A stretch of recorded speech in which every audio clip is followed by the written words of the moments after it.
but I'm a creep. I'm a widow. What the hell am I doing here? I don't belong here. Get me to Voldemort one way or another. I'm just giving you the option of doing it the easy way. Let Hermione go, and I'll apparate with you. There's a long, tense silence while his offer is considered. I hardly dare to breathe. If they let me go, I'll be free. Free. But if they let me go, then Ron will be left on his own. Harry will die, and I'll have nowhere to go anyway. And let it go. A deep voice I don't recognize comes from somewhere to the left of me somewhere. I'll get the whole business done a lot quicker, won't it? Lucius' grip tightens on my arm, his fingernails almost tearing through my robes into my skin. Impossible. Impossible. He says swiftly and coldly, she's far too important. A prisoner to let loose. But father! Draco pipes up from behind us. I thought that as soon as she got hold of Potter, then you intended to dispose of her. Why do you need to keep her if you're going to kill her anyways? Indeed, Draco, Bellatrix says, as she comes to stand next to us once again, her eyes glittering with triumph. That is the question, isn't it? Do you realize, Potter? Lucius hisses menacingly at Harry, ignoring Bellatrix and Draco, that we could very easily stun you and carry you back to the headquarters without your cooperation. What? And drag a stunned boy halfway across the country? Harry counters triumphantly. That's just asking to be caught by oars, isn't it? He just stands stock still, feeling Lucius' fingers dig deeper into my arm. I'm so close to freedom. Freedom I'm not even sure I want anymore. I have no parents to go to. Harry will die and the war will be lost. And Ron... I can't leave Ron all on his own. Harry reaches out to me, snatching at my hand and gripping hard on my fingers, staring at Lucius without any understanding. Because he can't understand. No one can understand us. Not even Lucius and I. Just hand her over, Harry says slowly. Hand her over, and I'll let you apparate with me. His fingers grip around mine as Lucius tenses on my other arm. I look at Lucius, at his pale, pointed face, and I feel a small kick deep down in my stomach as I look into his eyes. There's something there in those cold, gray eyes. Something that I had to learn long and hard to see. That is it. There will probably be the last time I'll ever see them. So why do you care? Let go. The sooner you get away from him, the better. But I can't. Let go. Let go. Let go! I can't let go. I can't move from his gaze. It keeps me rooted to the spot. Lucius Malfoy. Cold, unfeeling, pitiless, evil Lucius Malfoy. My parents' murderer. The one person I hate more than anything else in the world. Lucius Malfoy. My constant companion. Lucius Malfoy. The center of my world. Let go! Father, what are you doing? My gaze snaps to Draco, who moves up to stand next to us, watching us. The whole room's watching us. That's enough. Lucius drops my arm as if he's been burned. Ha! Bellatrix lets out a triumphant, tiny triumphant laugh as Lucius turns his face from me. I'm free. I'm free once more. I'll never, ever have to face that evil, heartless bastard again. So why does freedom hurt? There's a long, tense silence before Lucius turns to face us again, his expression blank, devoid of emotion, his eyes refusing to meet mine. Potter, now! The shout command I realized a second later came from Harry, but I don't have time to wonder what it's all about, because the next second a huge blast comes from the doorway, tearing through the room. I feel myself being thrown with the force of it. Everything in the room is thrown with the force of it. It's really awkward. I go flying and land smack on the floor, my heart pounding and my ears ringing from the shattering noise of the explosion. I stare from the ground. I'm not hurt, I don't think. Bruised perhaps, but nothing worse. What the hell was that? I chance to look around. I can't see much for smoke, but there's no rubble, only Death Eaters lying dazed on the ground. I think it was only the door that went, but I can't see. I feel a long, thin, cold object being pressed into my fingers.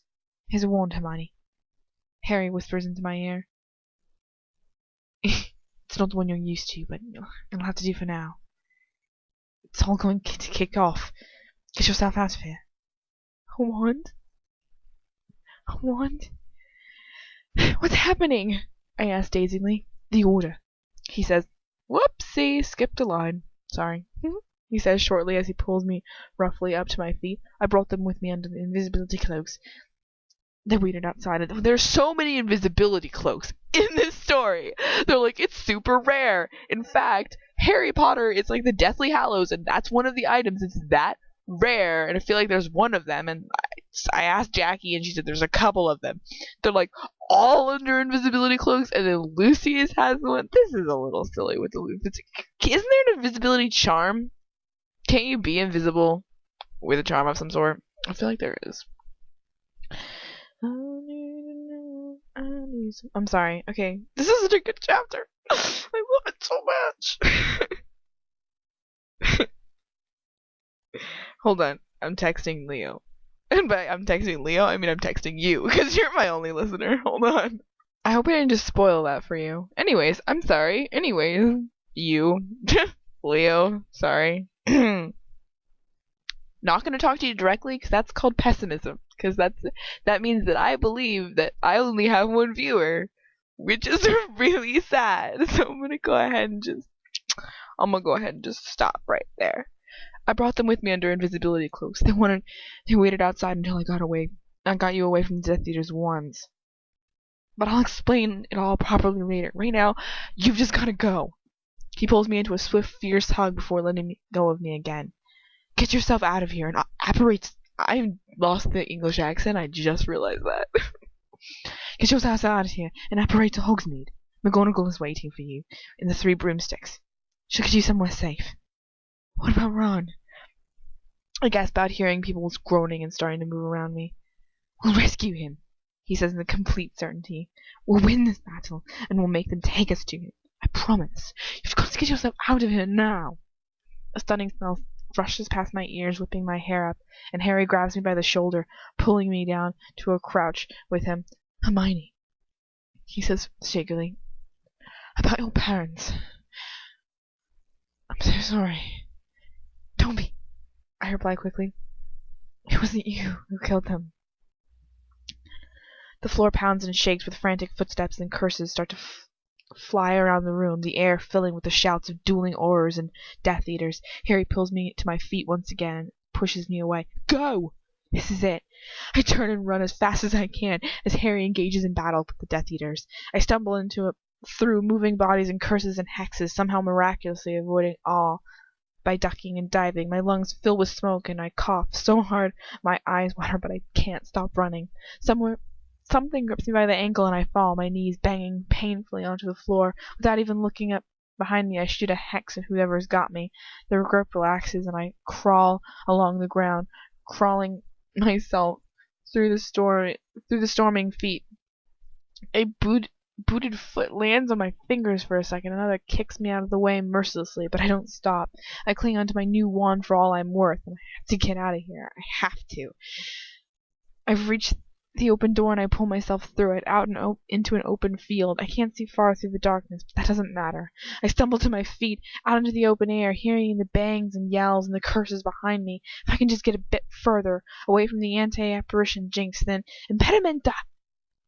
I'm lifted up and thrown forward, and I land sprawling on the ground, fireworks bursting behind my eyelids as my teeth bang together and my head hits a rock, hard earth. I groan, clutching my fingers around my wand as I try to push my broken body from the ground. A foot lands on my back, pushing me back down into the dirt as a hand tangles in my hair, almost ripping it from my head as he draws it up to hear his words. I don't think so, my blood. That voice. It's him. Of course it's him. He crouches over me, whispering harsh in my ear. You'll never get away from me, he hisses. I'm damned if I'm going to give you up. I'll never let you go. Do you understand me? He's gone mad. Perhaps not. I reach my hand up behind me, my wand hand. Impedimenta. He leaves my side, and I roll onto my back to see him fly backwards, back and back, landing sprawled on the ground a few feet away from me. We both hurl ourselves to our feet, brandishing our wands like weapons, circling each other. His eyes flicker down, and his face draws with understanding. So, he says eventually, I see you've got yourself a wand. But you forget. Muggles have no right to wands. He breathes out a laugh as he holds his hand out to me. Hand it over. Just give it back to me, and I'll take you home. Home? An arrogant bastard. Home is where my parents lived, Lucius. I keep my wand firmly in my hand, which shakes with fury. Home will never, ever, ever be that place where you keep me. Never. I have no home. You saw that, didn't you? Super projecto. The curse rebounds away from him, shooting off into the night. He's laughing at me. Come, Hermione. Surely a witch of your caliber should be able to do better than that. Hermione? The words knock all the air out of me. He realizes what he's done. Realizes as soon as he said it. His face blanches and contorts with rage. There's nothing he can do to change it now. No longer mudblood or muggle or even this Granger, but Hermione. Ha! He raises his wand as he takes in my expression. Stupefy! I duck and I roll away from him, and I start to run before I feel an invisible hook pull me back towards him. I land on my feet, thank God. He makes a grab for my neck, and I reach around to face him. He won't win again. He won't hurt me anymore. He won't. Curse you. He's knocked back, yells out, and oh my God, she cursed you at him. That was epic. I'm sorry. I can't even focus. She just cursed you at him. That is so cool. Out of control. You can hear it in my voice. I'm losing it. Okay. Pull that shit back. He's knocked back, yells out in pain as he's thrown off his feet, but he doesn't continue to scream. He just lies there, taking a few deep breaths. I can't have done it properly. I must have gone the wrong hand motion or something. You should be glad it didn't work. It's unforgivable, remember? So what? He deserves to suffer like I have. Yeah, you bet he bloody does. His wand. It's fallen from his hand. It's there on the grass. He sits up, his breathing harsh, and he sees it. Sees it just as I do. I don't have time to think about it. I lunge. Okay. I lunge for the wand. It doesn't exactly the same thing. He manages to grab hold of it, and I don't even think what I'd do it. I've got his wand, and I'm damned if I'm going to use it. I'm damned if I'm not going to use it. Sorry.